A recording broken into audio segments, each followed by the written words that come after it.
Assalamu alaikum, Hassan mwana wa Ali hapa, na leo kutoka kamusi sanifu ya Kiswahili ya Oxford kuna maneno nimetaka tujifunze mawili. Kuna hili neno mrengo, ngo ni msimamo au itikadi ya kisiasa. Unasikia mrengo wa chama hiki, mrengo huu, na kuna mrengu. Utaiona hiyo picha akikaribia mtoto wa kike anayerekodi. Sasa huu mrengu ni bao ambalo linafungwa pambizoni mwa ngalawa ili kuifanya iwe na mizani sawa pande zote. So kuna mrengo na mrengu.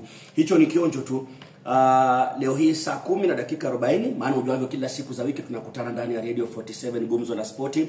Tutaangazia mechi kali za leo, nusu finali. Tunazungumzia conference na Europa. Matangazo mbashara yatakuwepo kuanzia saa 4, nitakuwa na wenzangu. Lakini si hayo tu, tutaangazia under 20 vijana wetu. Arocho yuko kule Cairo, tayari tumeaga mashindano, na kikubwa Arsenal wamepoteza jana. Hilo tulitarajia. Angalia takwimu zao. Wakishapoteza mkondo wa kwanza nyumbani, haswa hatua kama ile, hawajawahi kutamba. Hilo tulitarajia.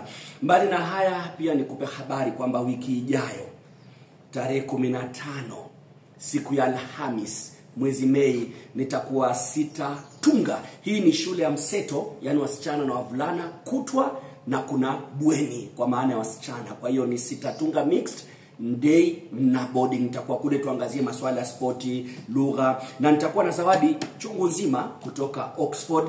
Halafu turudi Ijumaa kuna shule imenialika Stepping Stone kule Kitengela. Jumamosi tutakuwa na makongamano pale Isili St. Teresa. Mei inakaa hivyo kwa uwezo wake Mwenyezi Mungu. Nasema hivi, kuna mrengo na mrengo. Wewe uko pande gani?